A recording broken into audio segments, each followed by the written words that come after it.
The driver didn't even look back when he tossed her trunk off the stagecoach. It hit the ground with a heavy thud, a small cloud of red dust bursting around it. The horses stomped and snorted, anxious to keep moving west. The driver flicked his reins, half-turning just long enough to spit a wad of tobacco and mutter stage's full miss.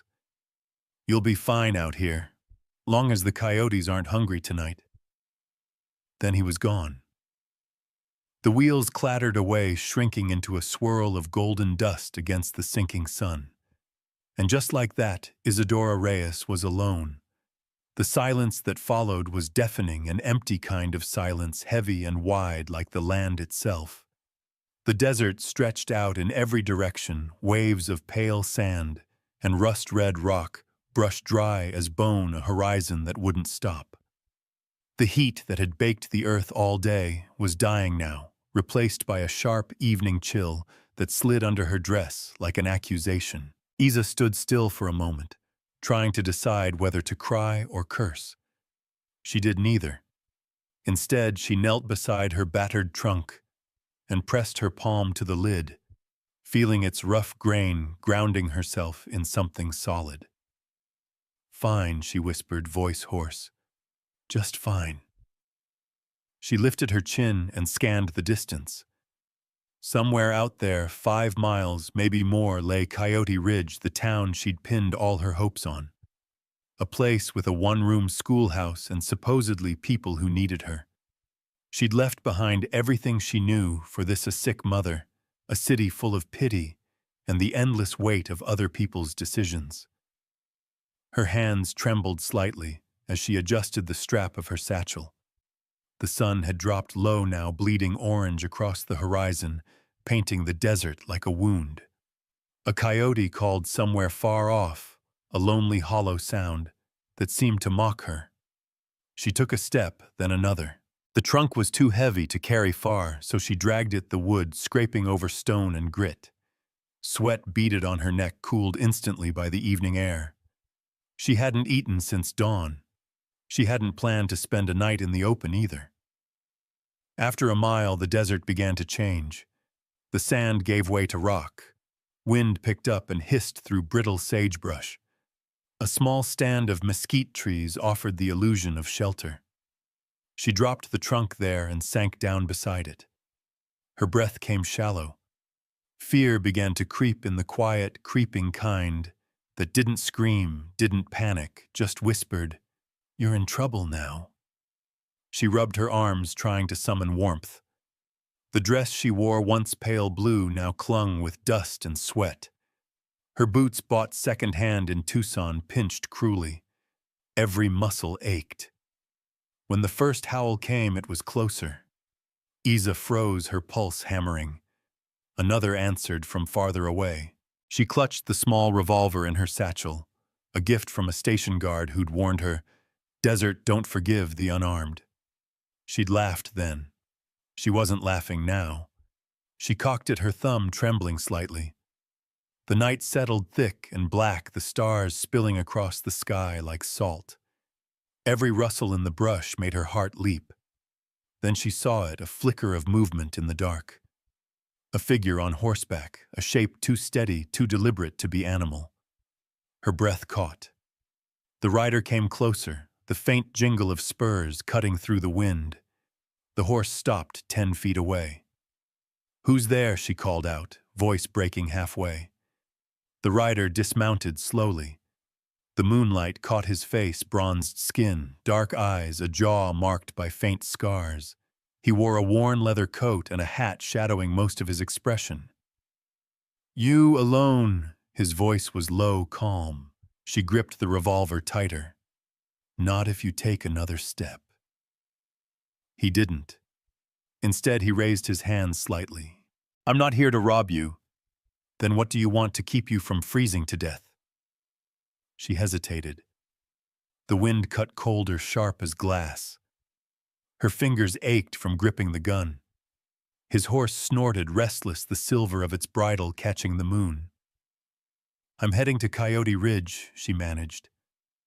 "I figured," he said, glancing at her trunk. That's the only thing out here besides sand and bones. Silence stretched between them again, this time softer. Finally, he stepped closer, slow and careful, until the lantern light from his saddle illuminated her fully. The exhaustion on her face, the bruised skin under her eyes, the stubborn tilt of her chin, it all told a story she didn't have to speak. He looked at her, something unreadable passing behind his gaze. Then he said simply, "Come on, you can't stay here." She wanted to argue, to insist she didn't need saving, but her knees gave out first. He caught her before she hit the ground. "Easy," he murmured, his voice unexpectedly gentle. "I got you." Her revolver slipped from her grasp. She blinked up at him, trying to stay conscious.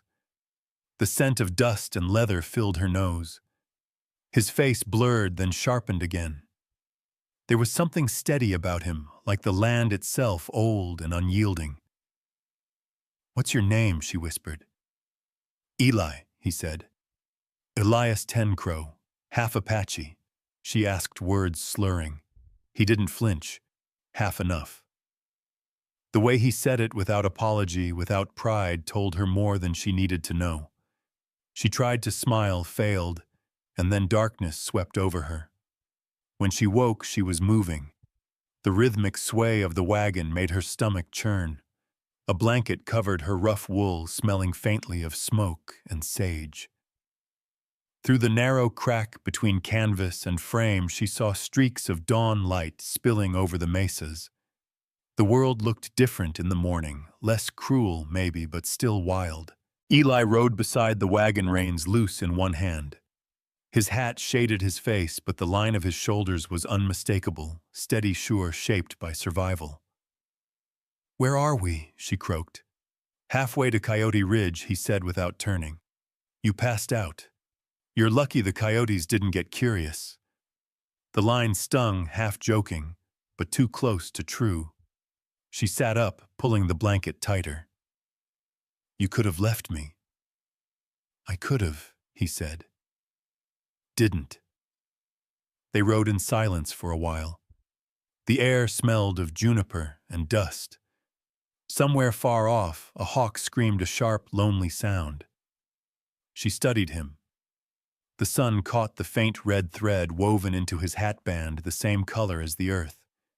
His hands gripping the reins were rough but careful. "You live in town?" she asked. "Outside it," he said. "Closer than you'd think. I'll pay you for the ride." He didn't answer. The silence stretched again, but this time it felt different, less like an empty space, more like a held breath.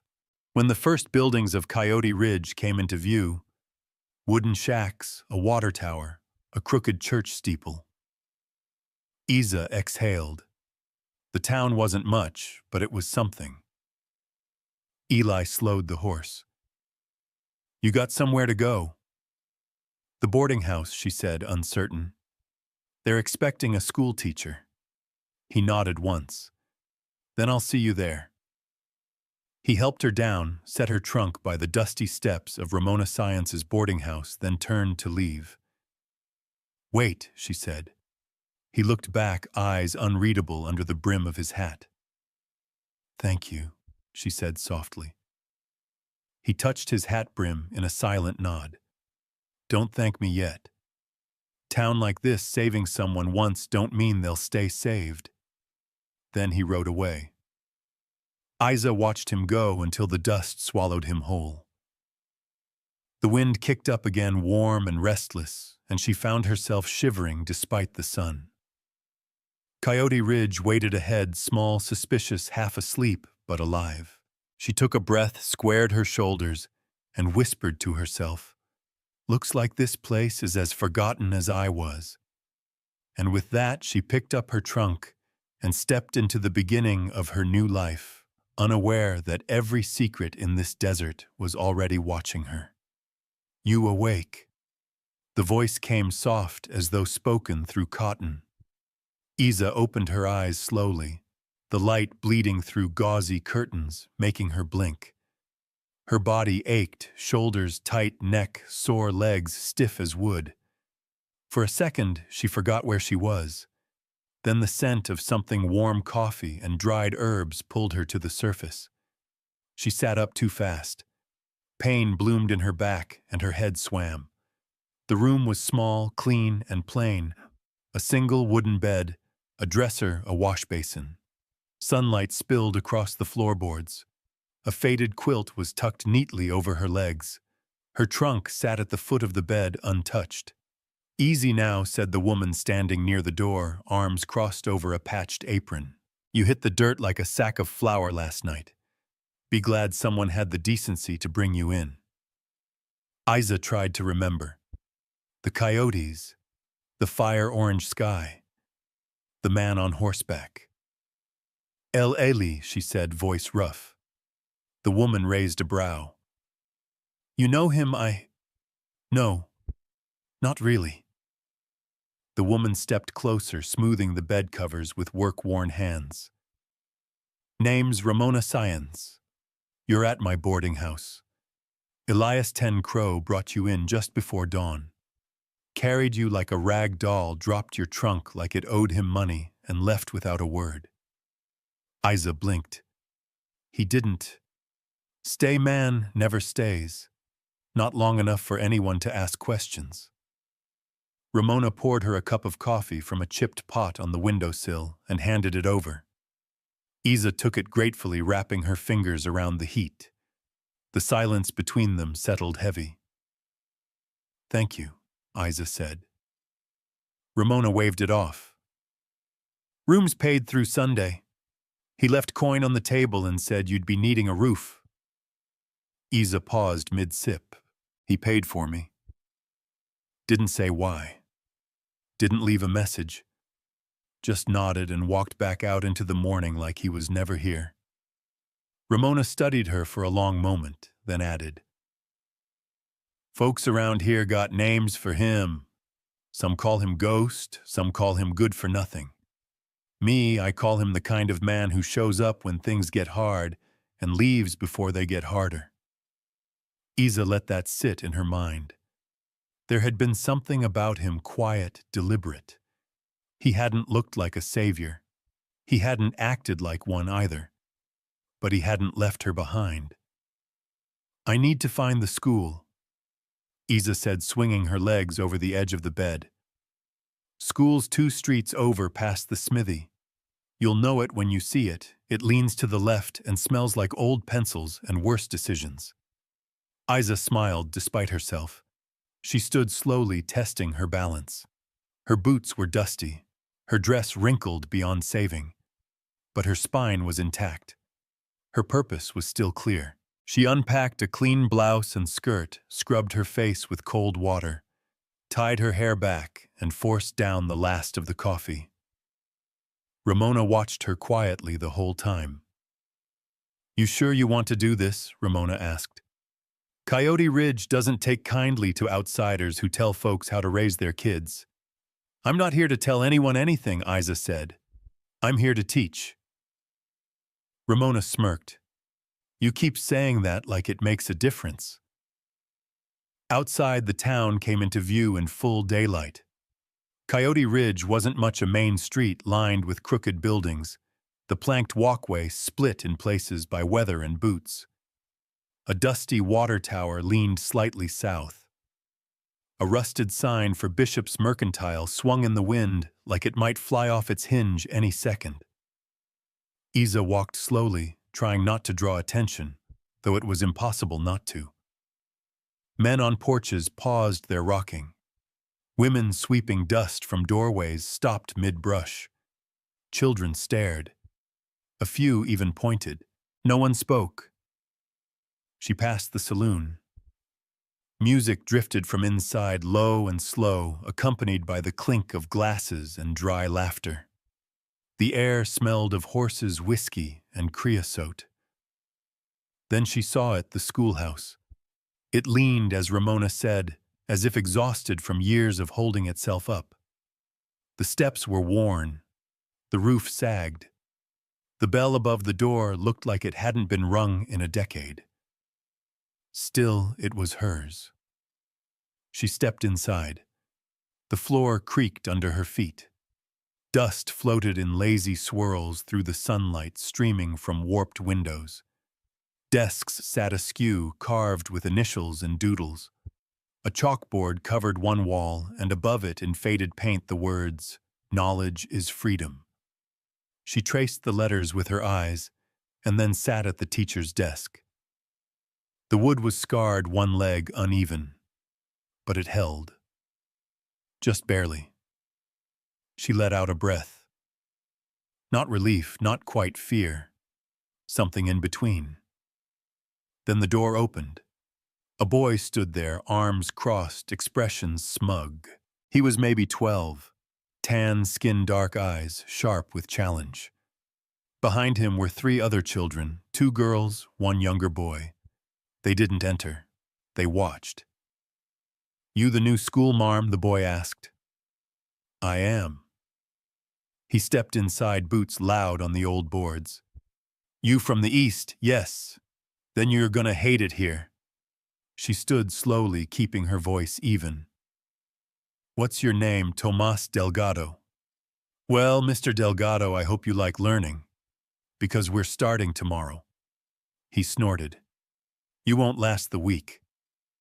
She met his eyes. "We'll see." He turned and walked out, laughing under his breath. The others followed.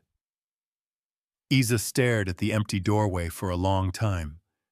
She could still hear Tomas's footsteps on the dirt road outside.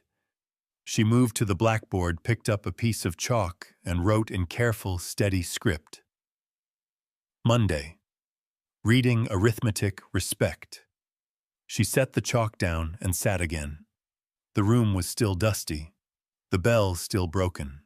But tomorrow there would be children in these seats, and she would be ready. She looked out the window. Eli 10 Crow stood across the street, leaning against a post, arms folded, watching.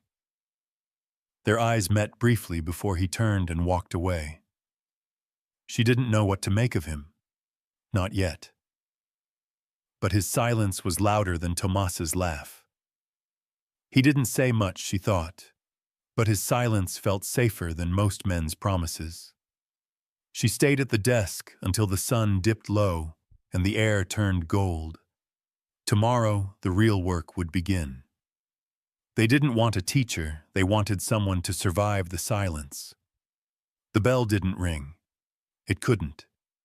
The rusted metal hung limp and crooked above the schoolhouse door, coated in layers of dust and bird droppings. So Isa rang it with the heel of her boot, instead one loud knock against the post, just enough to echo. Children trickled in, slowly dragging their feet, muttering to each other in half-whispers. Most didn't look at her. A few did, but only long enough to gauge how long they thought she'd last. Isa stood by the front desk with her hands folded, waiting. The morning air still carried a slight chill, though the sun had begun to stretch long fingers of light across the wooden floorboards. Her chalkboard was clean. Her skirt was pressed, and her stomach churned. The last to arrive was Tomas Delgado. He sauntered in like the building owed him something, kicked the dust from his boots without apology, and dropped into the back corner desk, slouching until he nearly vanished into it. His arms folded. His expression dared her to try. 12 students total. Boys in threadbare shirts and girls with sun-faded braids, none older than 13. All of them shaped by this dry, bone-hard town, weathered before their time. "Good morning," Isa began, and her voice carried more confidently than she felt. "I'm Miss Reyes. You already know why I'm here." A few groans. One boy whispered something under his breath and drew a laugh. She ignored it. "Before we begin, I want to make one thing clear. This isn't a place for punishment. It's a place for possibility. You don't have to like school, but you do have to respect it. Respect me, and most of all, each other." No one spoke. She let the silence stretch. Reading, writing, arithmetic, she continued. That's what we're here to learn. But there's more than that.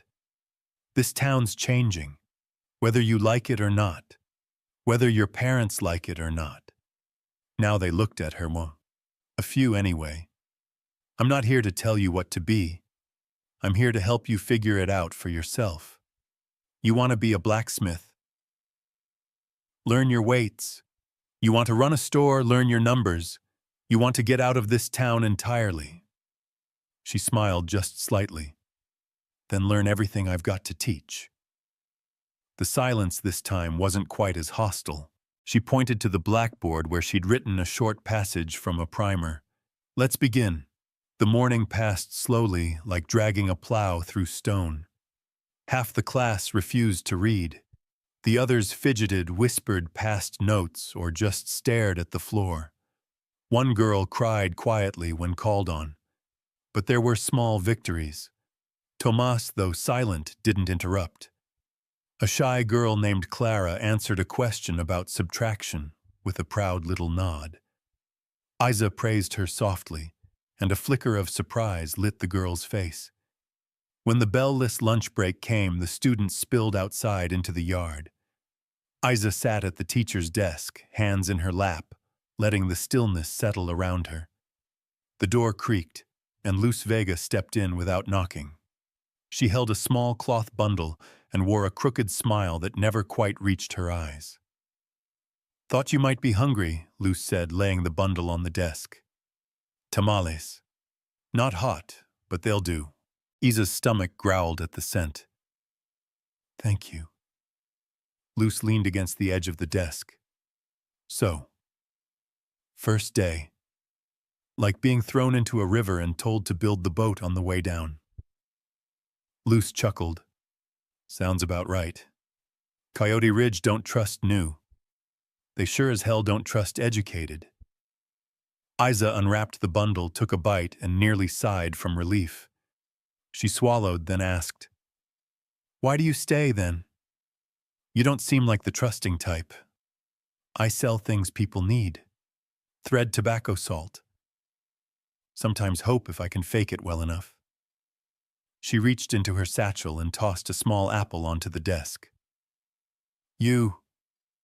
What are you selling, future? Isa said a little more sharply than intended. For these kids, even if they don't see it yet. Luz whistled low. Careful with that kind of talk. Around here, future's a word people choke on.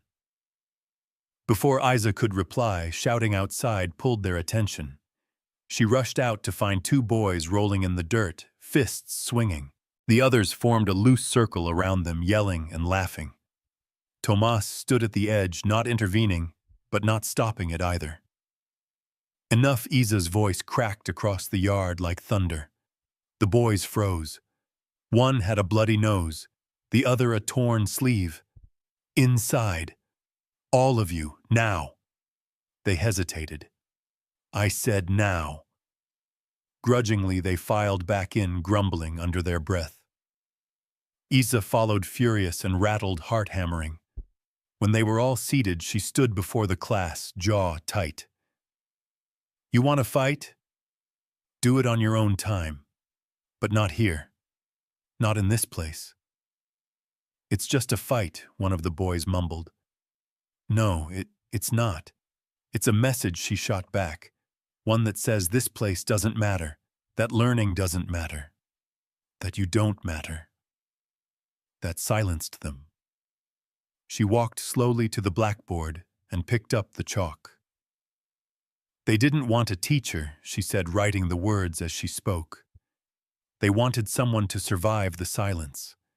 She underlined it. I'm not here to survive. I'm here to build.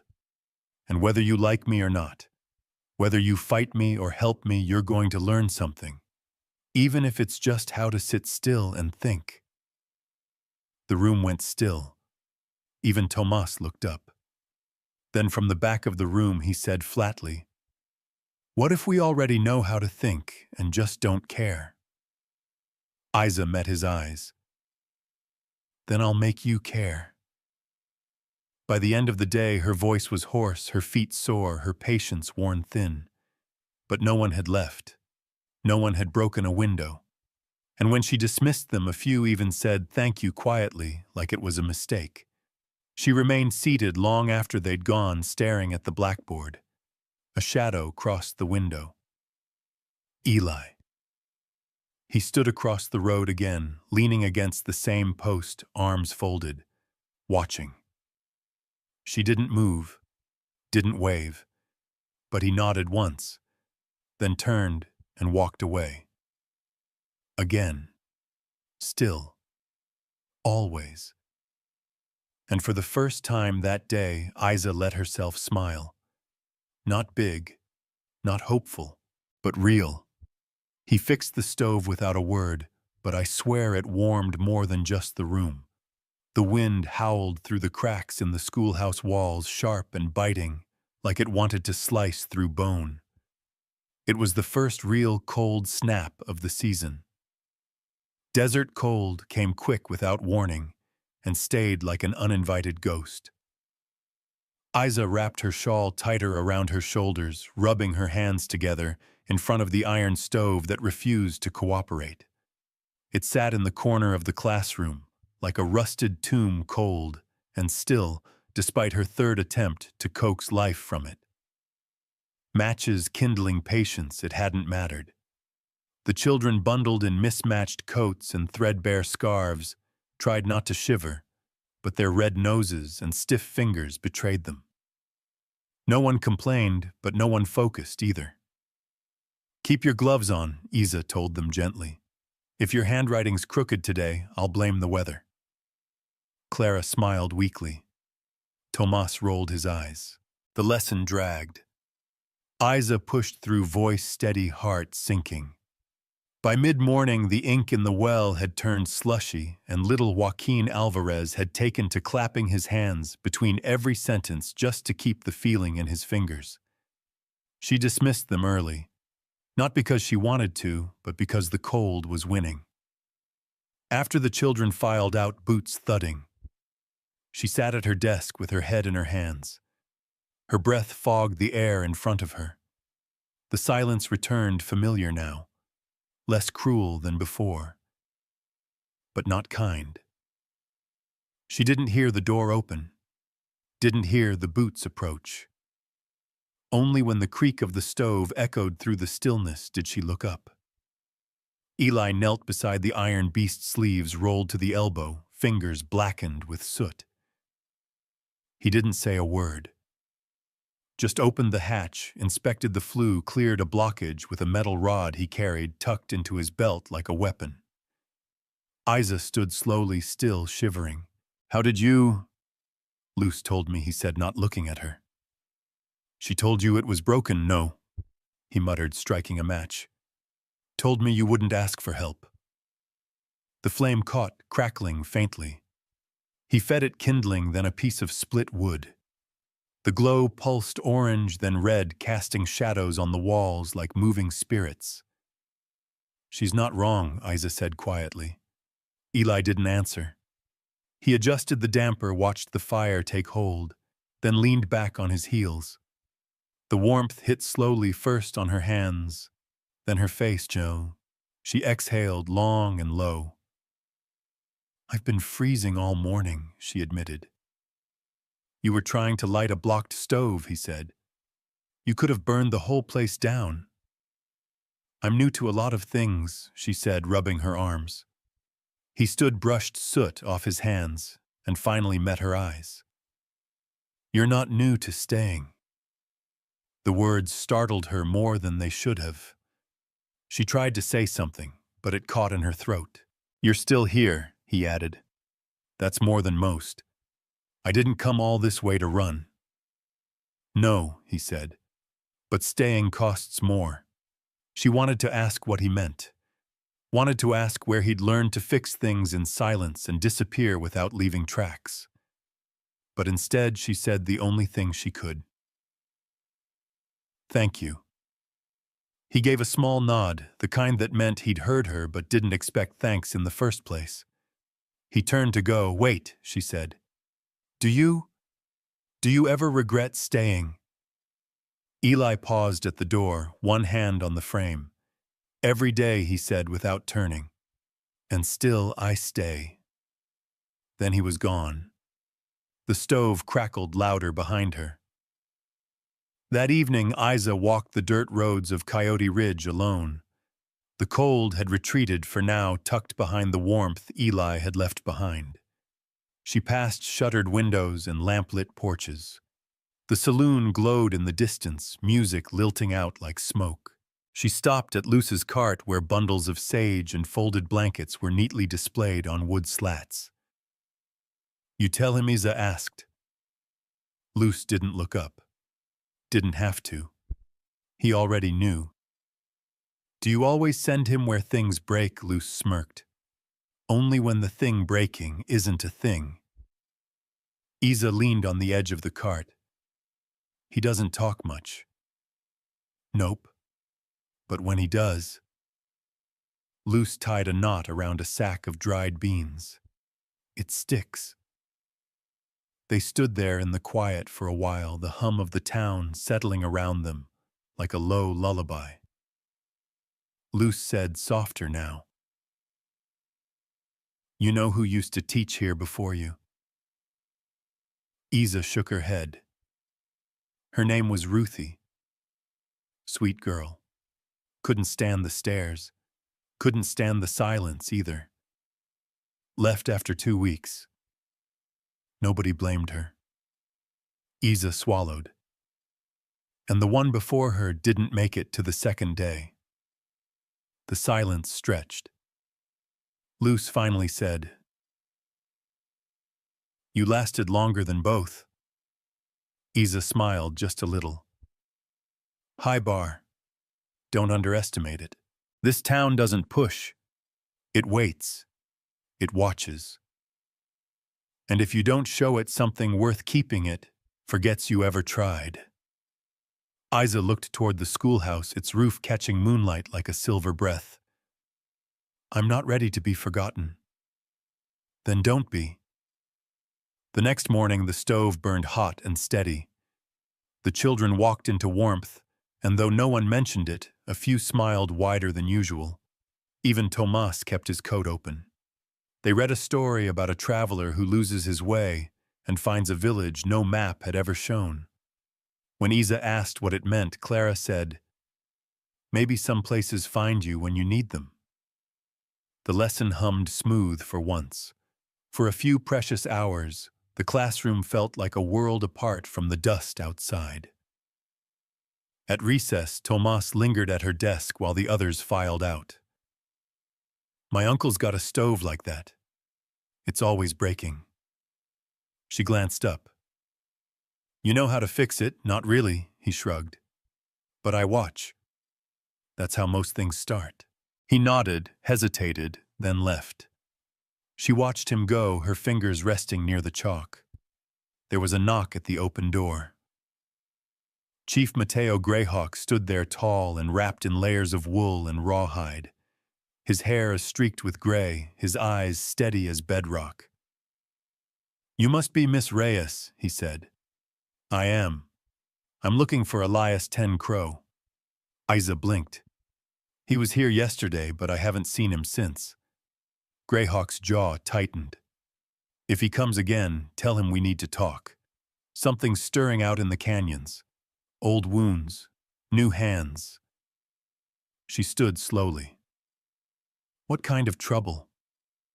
He looked past her to the fire crackling in the corner. "The kind that comes quietly. At first," he said. "Then burns hotter than you're ready for." Then he was gone. The fire didn't scare me half as much as the silence that came after.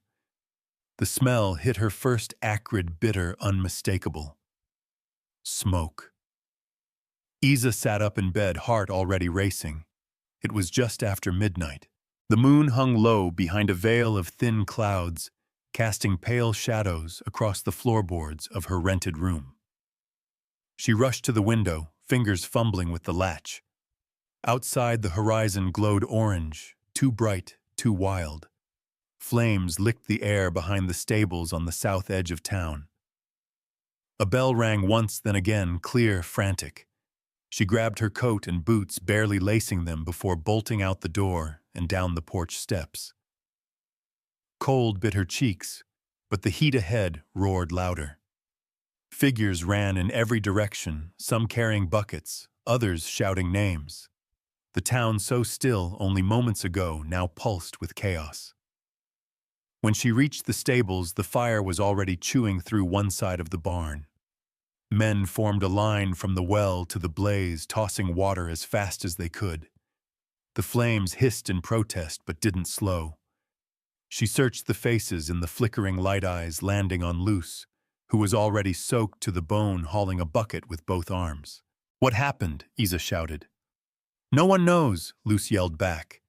"It went up fast. Too fast for accident." Isa turned, searching again. And then she saw him. Eli. He was shirtless, boots half-laced, blackened with ash as he emerged from the burning barn, coughing, eyes wild. In his arms was a boy no older than 10, limp but breathing. "Get him to Ramona," someone yelled. Eli didn't hesitate. He vanished into the crowd, carrying the child with the kind of strength that came not from muscle but from pure, hard necessity. Isa wanted to follow, but was pulled toward the fire instead. She joined the bucket line, passing one tin at a time, hands going numb. Her throat burned with smoke. Her mind raced faster than her limbs. When the fire finally gave in to exhaustion, a few of the horses had survived. The farrier's tools were gone. Half the structure was ash and ruin. But no one had died. Not yet. Morning came gray and slow. The sun barely broke the clouds. The stench of smoke still hung over town like a bad omen. Isa returned to the boarding house just after dawn. She found Ramona on the porch with a mug of coffee and eyes sharper than usual. "That was no accident," Ramona said before Isa could speak. "No. They'll want someone to blame." Isa hesitated. "Eli," Ramona snorted. "Too easy. And too quiet. No, if someone wants to send a message, they'll use fire for fear and silence for shame." Isa nodded, exhausted. "There's something else," Ramona added, pushing an envelope across the porch table. Isa took it, frowning. "Who found it on the schoolhouse steps?" She opened it slowly. Inside, a singed page from a Bible, Exodus 22:20, charred at the edges, the verse underlined in rough graphite. "He who sacrifices to any god other than the Lord alone shall be devoted to destruction." Isa stared. "That's a warning," Ramona said. "Someone thinks you brought something unclean here." "But I'm not." Ramona held up a hand. "You're brown, unmarried, and teaching other people's kids. That's enough for some." The words sank like stones. Isa clutched the page tighter. "I need to find Eli. Last I saw, he was at Mateo's camp." She didn't wait. She pulled on her coat again and set off toward the edge of town, boots crunching over frozen dirt. Chief Mateo Greyhawk's camp sat beyond the ridge where the land cracked and rolled into red canyons. Smoke from cooking fires drifted into the cold air, and a few children played near the edge of the tents, their laughter thin and wary. Eli stood beside a stone pit, sleeves rolled rubbing salve onto his burned arm with practiced detachment. He didn't look up when she approached. "The boy's fine." "I know," she said quietly. "I saw you carry him." He nodded once, still not meeting her eyes. "I got a message," she said, offering the singed Bible page. He took it, scanned it, then crushed it in one hand. "I didn't come here to stir trouble," she said. "Doesn't matter," Eli muttered. "Sometimes trouble just needs someone to pin it to." She studied him in the cold light. Ash clung to the creases of his skin. His eyes were darker than usual, tired in a way that went deeper than sleep. "Was it meant for you?" she asked. "Maybe. Maybe not." He met her gaze now. "But they know you're not from here. That's enough. I'm not leaving." "I know." He said it like he respected it and hated it at the same time. She stepped closer. "Why were you there last night?" "At the barn." He shrugged. "Heard the scream, ran. No one else heard it that early." "I did." She waited, then asked the question she'd been holding in her chest for days. "What happened to you, Eli?" For a moment the wind stilled. "I stayed too long," he said, "in a place that forgot how to heal." And then he turned, stepping away, leaving her with the firelight behind and the canyon wind ahead. Back in town, whispers had already started. That boy was an orphan. That barn had been empty hours before the fire. That preacher had seen someone near the schoolhouse the night before. The town's silence wasn't passive anymore. It had begun to shift, turn inward, curl into suspicion. That afternoon, as Isa prepared the lesson, though no children came, she found another note on her desk. No handwriting. Just a circle drawn in charcoal with a cross slashed through it. She burned it in the stove. Luce appeared at the door minutes later, face tight. "You hear?" "What now?" "Someone put up a petition. At the general store. Says they want a new teacher. A local." Isa swallowed. "Is my name on it?" "No. Just your shadow." She closed her eyes for a moment, then said quietly but firmly, "I'm not backing down." Luce didn't smile, but her eyes softened. "Then you better get ready. For what? For chapter 2. Of this town's real story. You can't outrun the desert. Or your past." The town hall had never been so full. Wooden benches groaned beneath the weight of boots and suspicions. Faces that had once looked right past Isa now stared straight through her. Men clutched their hats in nervous fists. Women whispered behind gloved hands. The air held the charge of a storm that hadn't broken yet. Isa stood in the back corner, spine straight, hands cold at her sides. Sheriff Mace took his sweet time clearing his throat, and louder time banging a rusted gavel. "We're gathered to discuss the events of last week," he said, voice gravel thick. "The fire, the message left at the school, and concerns about what or who may have brought certain trouble to our town." No one said her name, but everyone looked her way.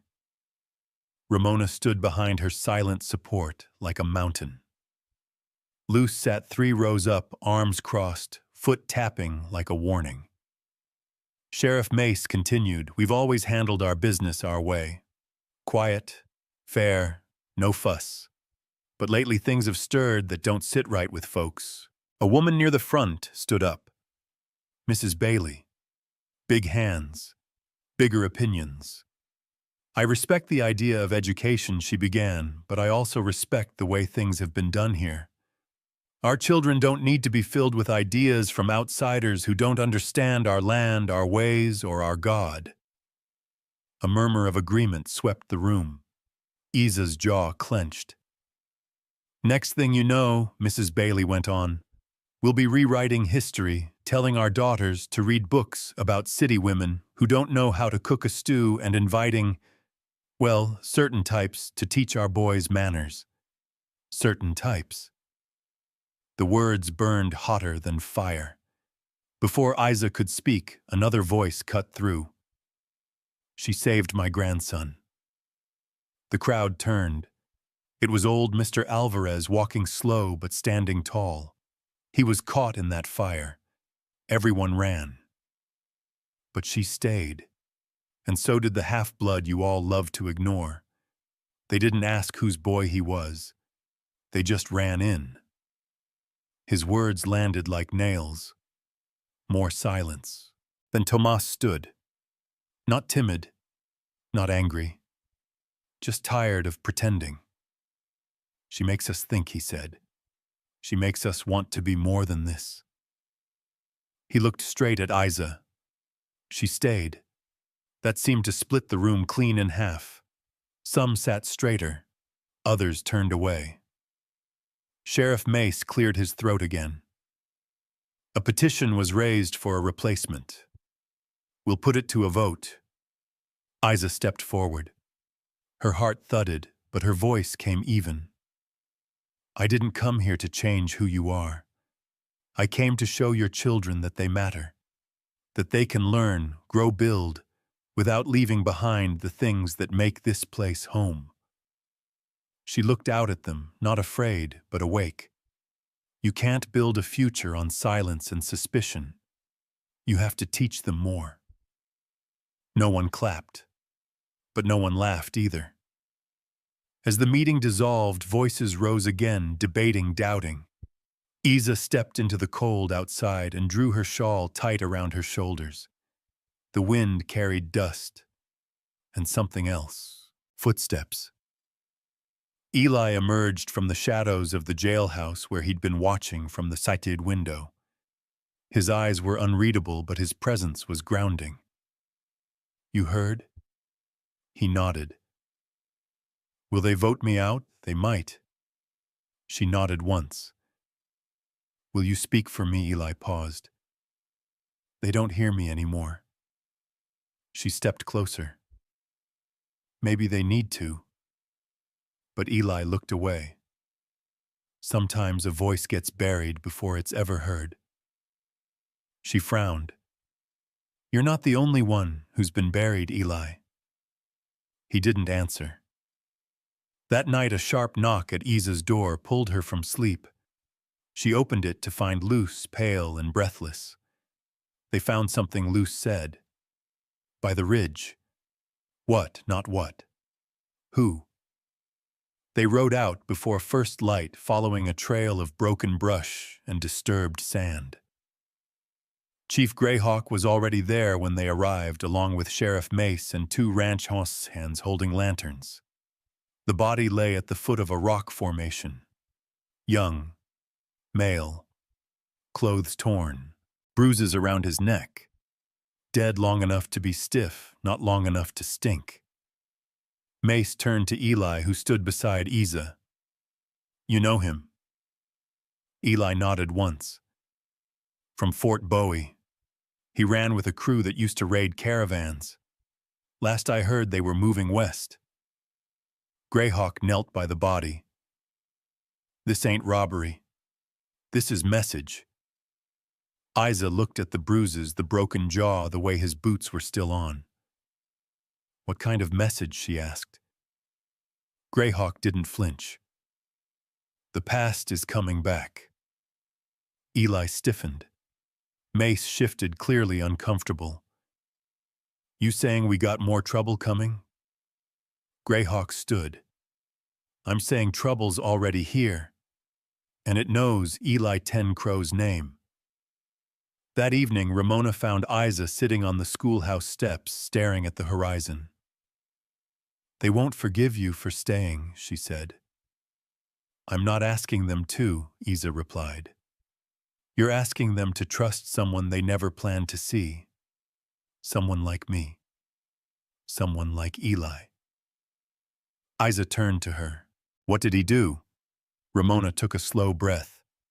He lived through something most of us caused and never talked about it. That alone makes folks uneasy. As night settled, Isa stayed long after the lanterns were out. She thought of the bruised boy, the silence in the meeting, the burned Bible page, and the look in Eli's eyes every time someone whispered his name. She wasn't afraid of the town anymore. She was afraid of the past, coming back through the front door, and no one standing to close it. They didn't steal a child, they stole the balance. The knock came just before sunrise. 3 hard raps, no hesitation. Isa jolted awake, heart already drumming. She swung her legs over the side of the bed and pulled the door open, still tying her shawl around her shoulders. Luce stood there, eyes red, breath fogging in the morning chill. "It's Clara," she said. "She's gone." Isa blinked. "What do you mean, gone?" "She never came home from school yesterday. Her ma thought she was with the neighbors. The neighbors thought she was here late. She's not anywhere. Her bed wasn't slept in." Isa's stomach dropped. "Did anyone see anything?" Luce shook her head. "No one's talking. But someone knows." Within the hour, the town was fully awake, though not in the way it had been after the fire.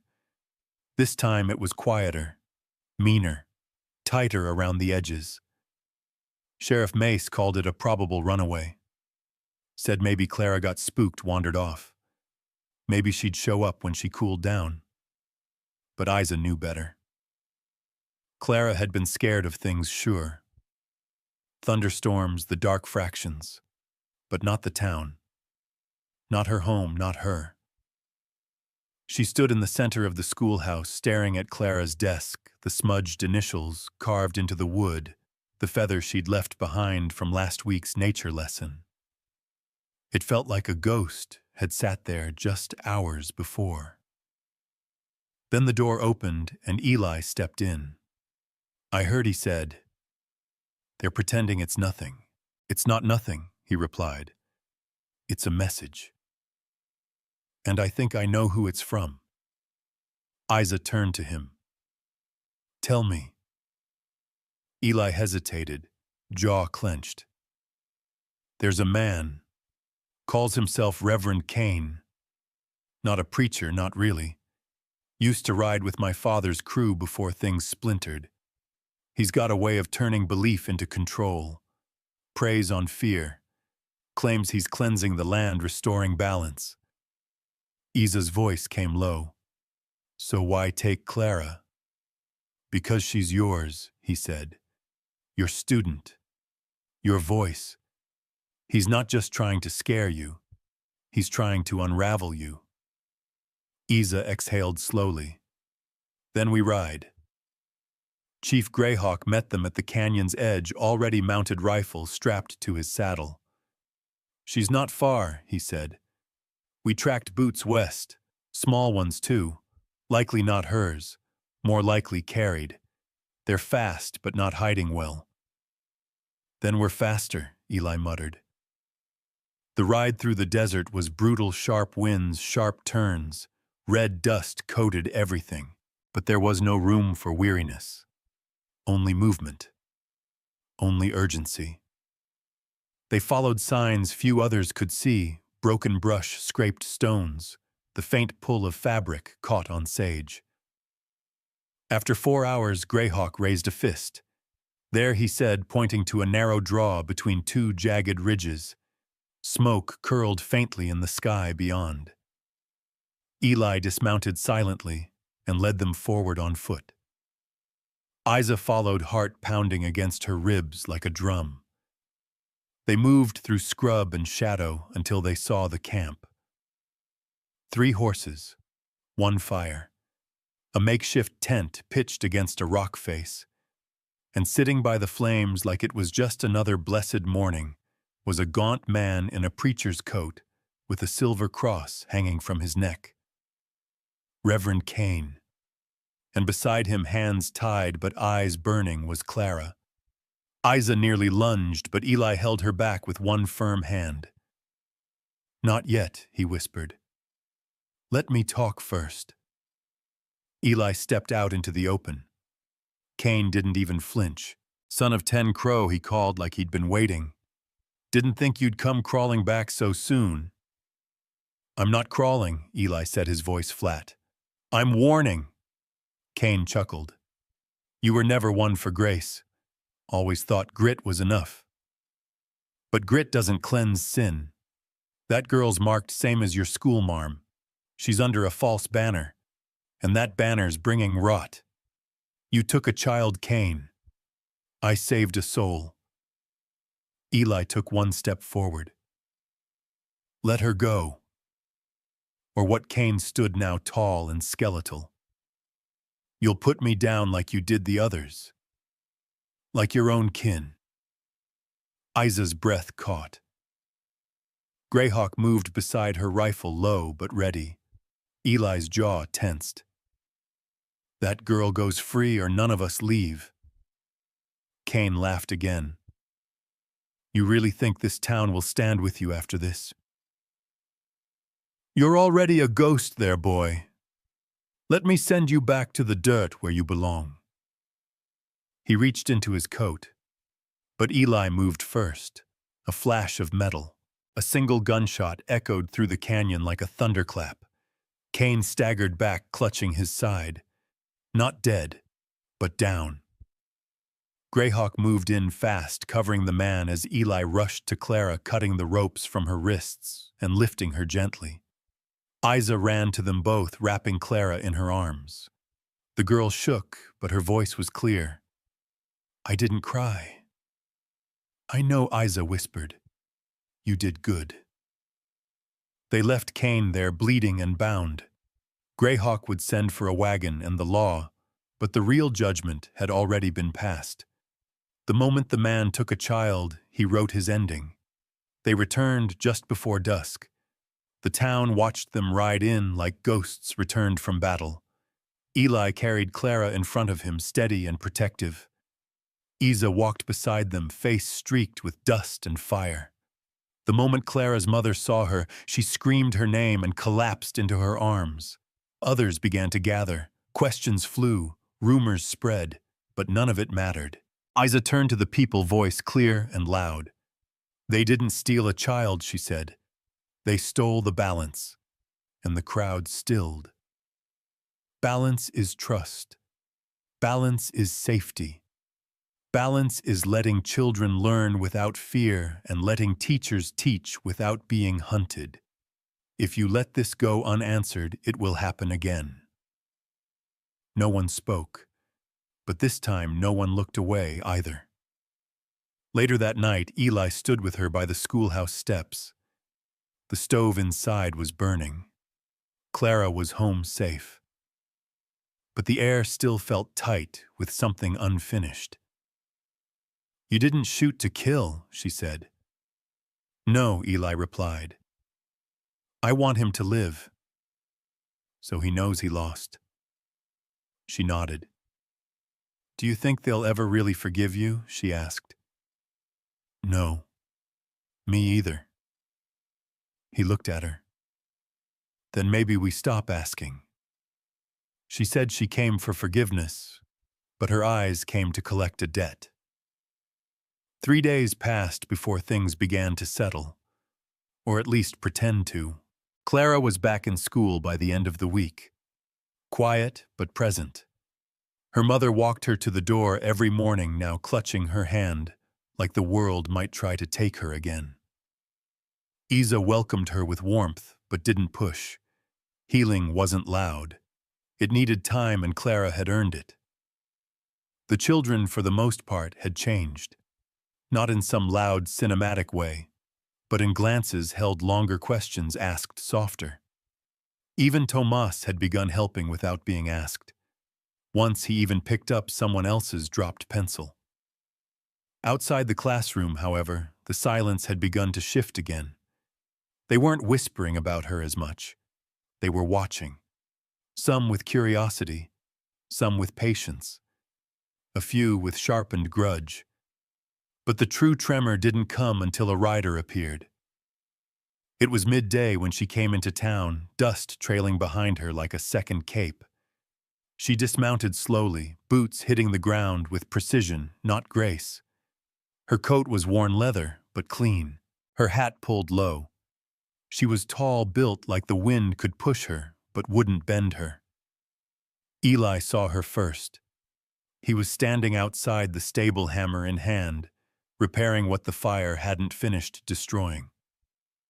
The moment he saw her face, the hammer slipped from his grip and hit the ground with a hollow thud. Isa, watching from the schoolhouse window, saw his whole posture change. stiff, cold, braced. The woman walked toward him, removing her hat. Her voice carried. "Been a long ride, Eli." He didn't answer. "I came to settle something." Still no reply. Her gaze shifted and landed on the schoolhouse. Isa. Watching. Later, Isa found Eli leaning against the back wall of the barn, hands trembling not from fear, but something deeper, something he'd buried. "Who is she?" Isa asked. He didn't answer at first, just stared out at the dust where boot prints hadn't yet settled. "Her name's Marion," he said finally. "She was there. The day everything changed. The day I stopped believing in redemption." Isa moved closer. "What did she do?" "She didn't pull the trigger," he said. "She just handed over the bullets. Marion took a room at Ramona's Inn, paid in cash, didn't ask for clean sheets. She came to the schoolhouse the next morning. Not during recess, not under cover. She walked right up to the steps and waited until the children filed inside, then knocked. Isa opened the door, shoulders square. "May I help you?" Marion removed her hat again. Always polite, always performative. "I came to speak to Elias. He won't listen to me otherwise." Isa studied her. The woman was beautiful in a way that had been hardened by guilt, not softened by age. Her eyes were the kind that had seen too much and blamed the world for showing it. "He's not here," Isa said flatly. "I know. I wanted to speak to you first." Isa didn't step aside. Marion looked past her toward the chalkboard, toward the little lives scribbled in crayon and clumsy cursive. "I didn't come for him," she said. "Not really. I came for forgiveness." "No," Isa said. "You came for a clean conscience. That's not the same." Marion's mouth twitched, not quite a smile. "You speak like someone who's lost things. I teach 12 children whose names I had to fight to learn. I've bled in this town, breathed in smoke, buried too many what-ifs." Marion nodded. "Then maybe we're not so different." Isa stepped forward now out onto the porch. "The difference is," she said, "when you ran from your past, you left Eli to choke on it." Marion didn't deny it. "Why now?" Isa asked. "Because the man who led us is dead," she said, "and his sins are catching up to the rest of us." She pulled a folded note from her coat and handed it over. "I'll leave by sundown. But if he wants the truth, it's in there." Isa didn't take the letter right away, but when she finally did, she held it like it might burst into flame. That night, Eli sat across from her in the schoolhouse after the children had gone. The stove hissed softly. The letter sat on the table between them. "She said you needed it," Isa said. "I don't," he replied. "But do you want it?" He stared at it like it might bite. Finally, he reached forward, unfolded the paper, and read. Isa watched his eyes move, watched the air change. He didn't speak for a long time. Then he said, voice barely audible. She named them. "What, the ones who took the ranch, who ordered the fire, who left us there?" His hands shook again, but not from fear, from memory. "She said she was just a lookout," he whispered. "But she knew. She always knew." Isa touched his wrist, gently. "What will you do?" "Nothing." She frowned. "Nothing. She thinks this ends with me reading her truth and finding peace." He looked up. "But peace isn't something she gets to hand me." Isa nodded slowly. "But now you know," she said, "and now I carry it." He stood folding the paper again. She said she came for forgiveness, he said, but her eyes came to collect a debt. He dropped the letter into the stove. The flames took it quickly, curling it into ash. She'll be gone by morning, he said. She's not the last ghost. No, Eli said. But she was the first I didn't run from. There comes a day when silence costs more than speaking ever did. The letter was gone, but its ashes clung to everything. Though Eli hadn't said much since burning it, Isa could see the shift in him. He moved like a man who'd just seen lightning strike the place he'd buried his grief. Quieter, but not numb. More precise, more watchful. Marion rode out the morning after their final talk as promised. No one saw her off. No one spoke her name. She vanished like a storm that had passed, but left the trees still bent from wind. By midweek, the storm had taken a new shape. A map, rolled out on the counter at the general store, with red X's drawn over parcels of land along the northern ridge. The owner, Mr. Dunley, said it was just a survey dispute, but the X's marked farms owned by families tied to the tribe or married into it, land owned by Greyhawk's people. Whispers spread fast. The county sent a man, not a sheriff, not a lawman, a lawyer. White gloves, hard boots, thin smile. Said he had claims dating back 20 years. Claimed the tribe had never filed proper paperwork when the boundaries shifted. Claimed the town would benefit from reallocation. Greyhawk didn't shout. He didn't argue. But he looked at Eli. And Eli rode straight to Isa. They're coming for his land, he said. Not because it's legal, but because they think no one will stop them. They might be right, Isa said softly. Then we're going to prove them wrong. The town meeting was called with one day's notice. Same building, same benches. But this time more people stood than sat. Tension soaked the room like humidity before a thunderclap. Sheriff Mace leaned against the wall, arms crossed. Luce stood near the back, eyes burning. Clara's mother sat with folded arms and jaw tight. Even Ramona came in wearing her Sunday shawl, the one she usually reserved for funerals. Greyhawk arrived last. Not alone. He brought 4 elders, 2 men, 2 women, faces lined with sun and time. They did not speak. They did not sit. The lawyer stood at the front with his papers and his lawman's smugness. The county has found fault in the boundary records, he said, and it has become necessary to reassess ownership to ensure proper taxation and usage rights. Usage by who, someone muttered. He ignored it. These tracts will be reallocated, and unless proof of deed is produced, they will revert to open land available for lease or purchase.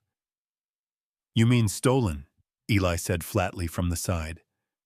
I mean legal, the man replied.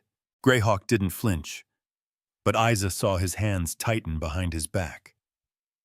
That's when Sheriff Mace did something unexpected. He stepped forward, cleared his throat. I've lived here 32 years, he said, and I've seen plenty of law used as a weapon.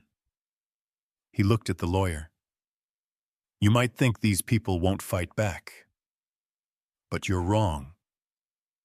The lawyer chuckled, unfazed. They're welcome to take it to the courts. We both know they don't have the money for that. Silence. And then Isa stood. Her voice was not loud, but it carried.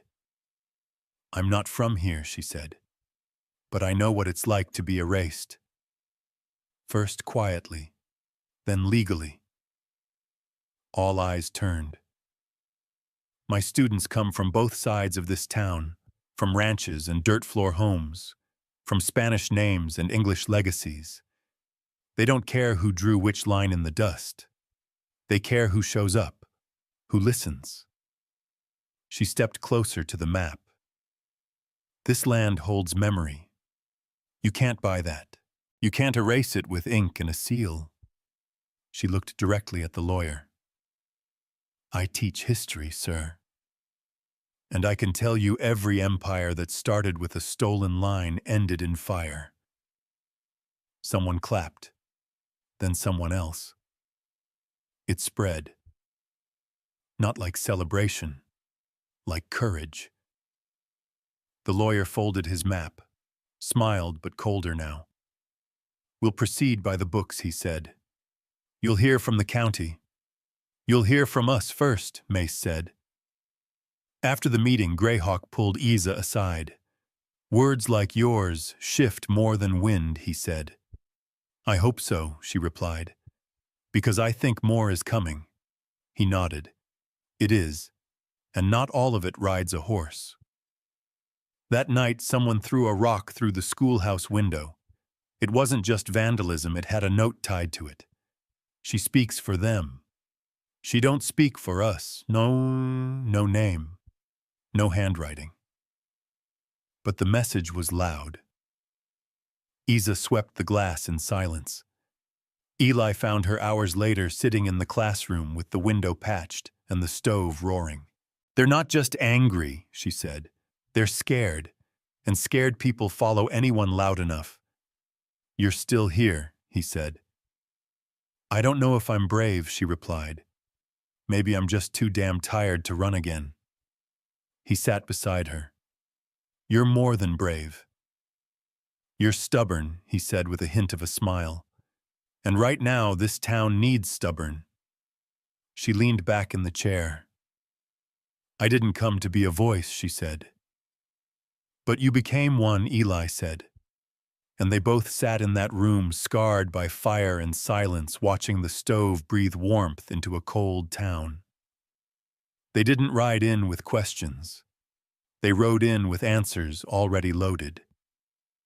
The first sign was the dust.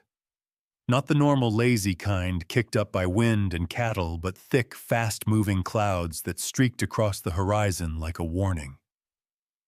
By the time the riders appeared on the ridge, every man in town had stopped what he was doing.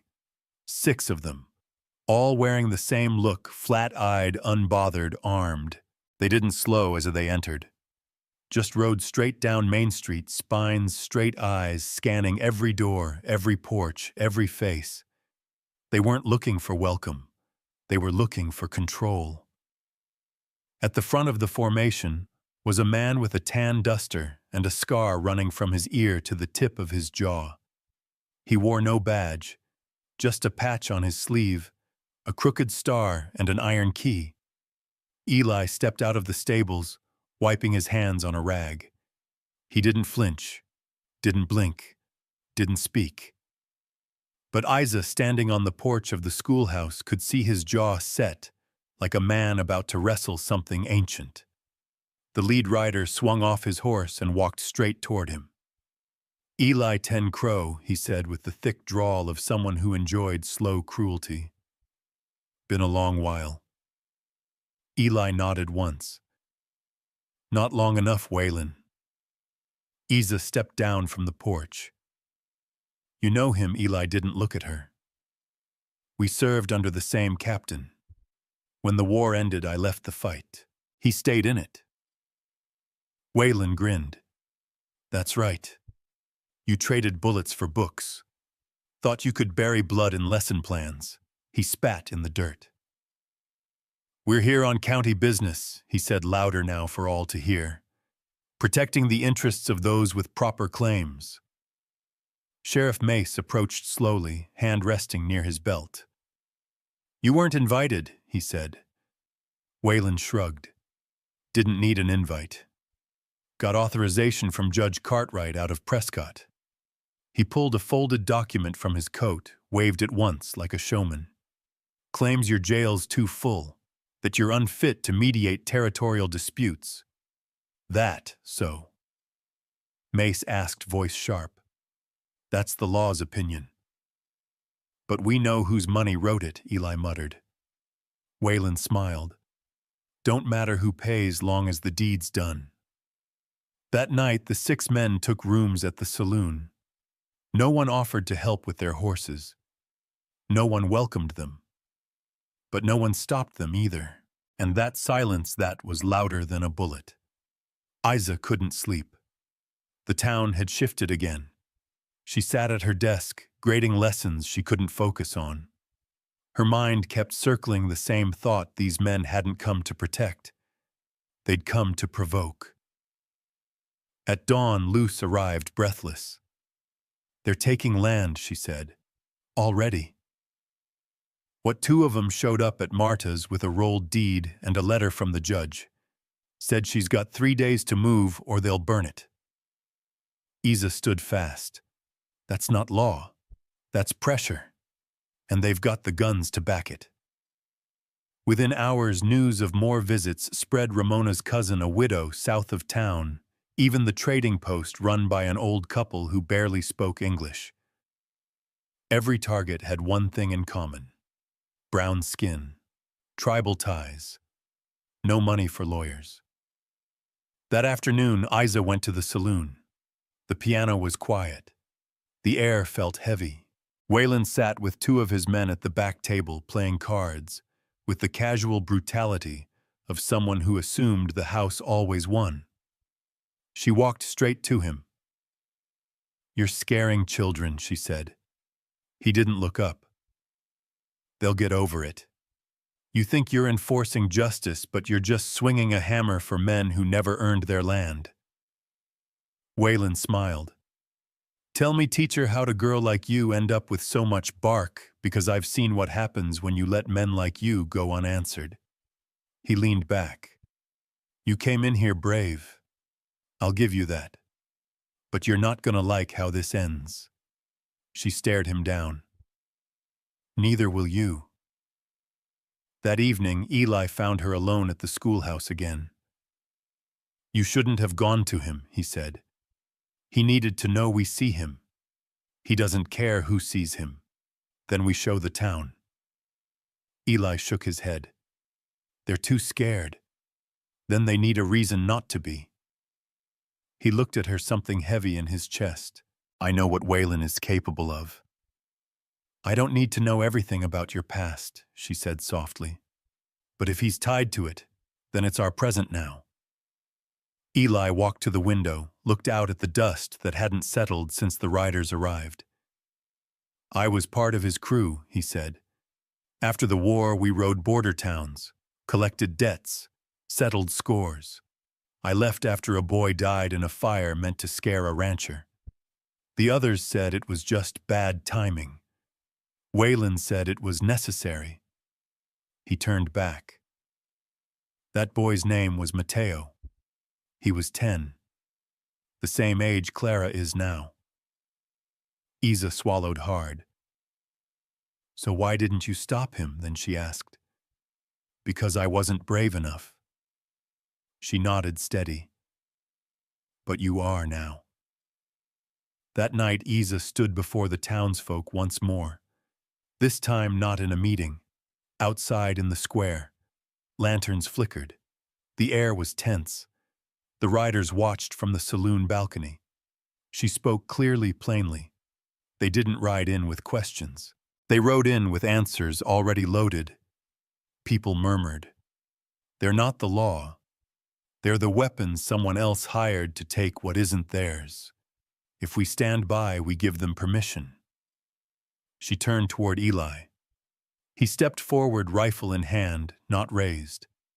"I rode with them once," he said, "but I won't ride with cowards again."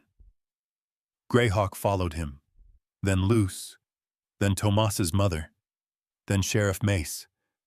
One by one, people stepped forward, until Waylon's men weren't watching a town divided. They were watching a town awaken.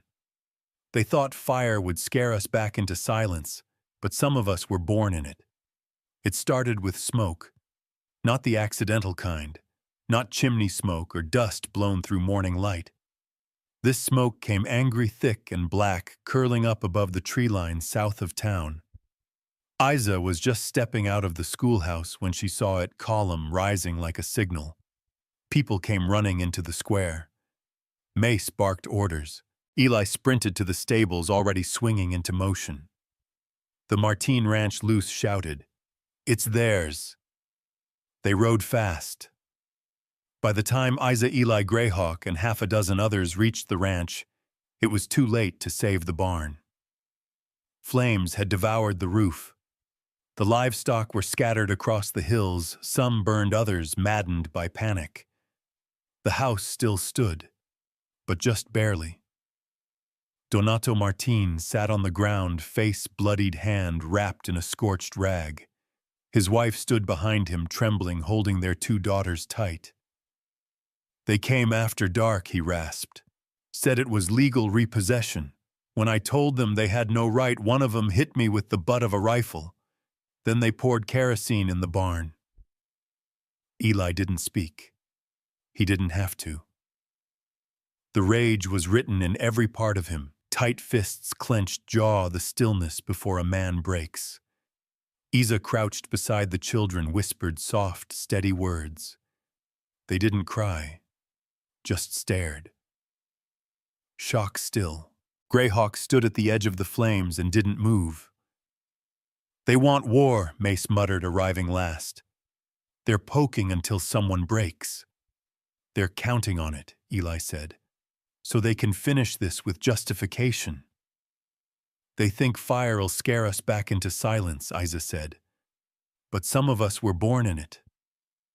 The town gathered again, this time, not in fear, but fury. Voices rose, questions flew. Where was the judge? What about the marshal? Couldn't someone from Prescott stop this? But they all knew the truth. No help was coming. They were too small, too poor, too far. The law was never going to protect them, so they'd have to protect themselves. "We can't outgun them," someone said. "No," Isa agreed. "But we can outlast them." She stepped forward. "We make it visible. Every home, every hand. We show up side by side no matter where we come from. They want us split, old families against new ones, white names against brown tribe, against town. We don't give them that." People murmured, unsure. Then Greyhawk stepped forward. "My people have stood on this land for more generations than this county's existed," he said. "We've seen fires. We've seen liars. We've seen men with guns call themselves justice." He looked at Eli. "And we've seen our own rise to stop them." That night, families moved in together. Women cooked in shifts. Children slept with their shoes on. Men took turns walking perimeters. No one fired first, but no one backed down. 2 days passed. Waylon and his crew stayed quiet, watching, waiting. Then came the next hit. Ramona's Inn. Someone broke in during the night. No fire this time, just destruction. Furniture split, bedding slashed, salt poured into the food stores. Ramona stood in the doorway, breathing hard, shotgun in hand. "They want us to strike," she told Isa. "They want a martyr. They won't get one from us," Isa said. But inside, she knew something had shifted. This wasn't just intimidation anymore. It was a countdown. Eli came to her that evening. He looked tired, worn thin. "They're trying to push me," he said. "Not just us, me."